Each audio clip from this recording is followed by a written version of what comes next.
আমি একটা সময় অনেক বেশি পরিমাণে কন্ডিশন বেসড লাইফস্টাইল লিভ করতাম। মানে একটা রুলসের মতো যে যদি এ হয় তাহলে বি হবে। আর যদি এ না হয় তাহলে বি হবে না। এ প্রাইম হলে বি প্লাস সি হবে। মানে কন্ডিশন বেসড মানে এটা হলে আমি তখন বিলিভ করব যে ওইটা হবে বা আমার কাইন্ড অফ লাইক যে কোনো কিছুর সাথে একটা কন্ডিশন অ্যাড করে দিতাম যে আমার যদি এই কাজটা হতে হয় তাহলে আমাকে এই কন্ডিশনটা ফিল আপ করতে হবে, রিকোয়ারমেন্টসটা ফিল আপ করতে হবে, তাহলে হবে। আমাদের ম্যাথমেটিক্স আমাদের লাইফটাকে অনেক ইজি করে দিলেও লাইফ আসলে ম্যাথমেটিক্স রুলস মেনে চলে না। লাইফ আসলে চলে নিজের মতো। আনপ্রেডিক্টেবিলিটি আসলে বলা যায় লাইফের নেচার। অ্যান্ড এটাই খুবই সুন্দর একটা বিষয়। না হলে আমি আমি এখন আর পারফর্ম করি না।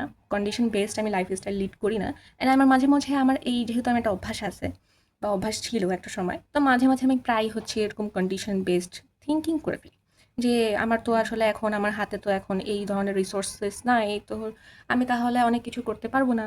আমি দীর্ঘদিন ভিডিও মেক করি নাই জাস্ট বিকজ মেবি আমার কাছে অনেক বেটার ইকুইপমেন্টস নাই দেখে আমি স্টার্ট করি নাই। অনেক অনেক ভিডিও মেকিং অনেক আগে থেকে আমার করার কথা, বাট জাস্ট বিকজ আমার বেটার ইকুইপমেন্টস নাই আমি অনেক কিছু থিঙ্ক করেছি বা অনেক রিকোয়ারমেন্টসের সেট আপের মধ্যে ফেলেছি। কিন্তু আসলে লাইফ খুবই আনপ্রেডিক্টেবল হয়। অ্যান্ড অ্যান্ড আমরা যেভাবে ভাবি লাইফ আসলে ওভাবে সবসময় ইমপ্লিমেন্ট হয় না বা ওভাবে আসলে ওয়ার্কআউট করে না প্রত্যেকটা বিষয়।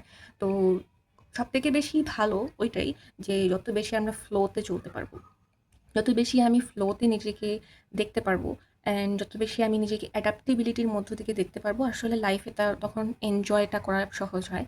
অ্যান্ড লাইফে অনেক কিছু খুব সহজেই আসলে কি সলভ হয়ে যায়। যে আমার মনের মতো কোনো কিছু ওয়ার্কআউট করলো না, এটা নিয়ে আমি আসলে আর মন খারাপ করে বসে থাকবো না। ওকে, হয় নাই ফ্লো স্টেট। আবার আমার এভাবে করে প্ল্যান করেছি, তো ইট মিনস আমাকে এই পার্টিকুলার মেথড বা এই পার্টিকুলার রোড ম্যাপ ফলো করেই যেতে হবে। রিজিড মেন্টালিটি আর কি, খুব স্ট্রিক্ট রিজিড রিজার্ভ মেন্টালিটি। এ ধরনের পার্টিকুলার ওয়ে ফলো করে যেতে হবে, না হলে আসলে হবে না। তাহলে আসলে কি হয়, সবসময় আসলে ওভাবে ওয়ার্কআউট তো করবে না। অ্যান্ড যখন এটা হয় না তখনও আমরা মন খারাপ করি অ্যান্ড নিজেকে অনেক বেশি জাজমেন্ট করি বা ক্রিটিক্যাল পারসেপশনের মধ্যে নিজেকে ফেলে দিই। তো এটাই যে লাইফ আসলে অনেক আনপ্রেডিক্টেবল।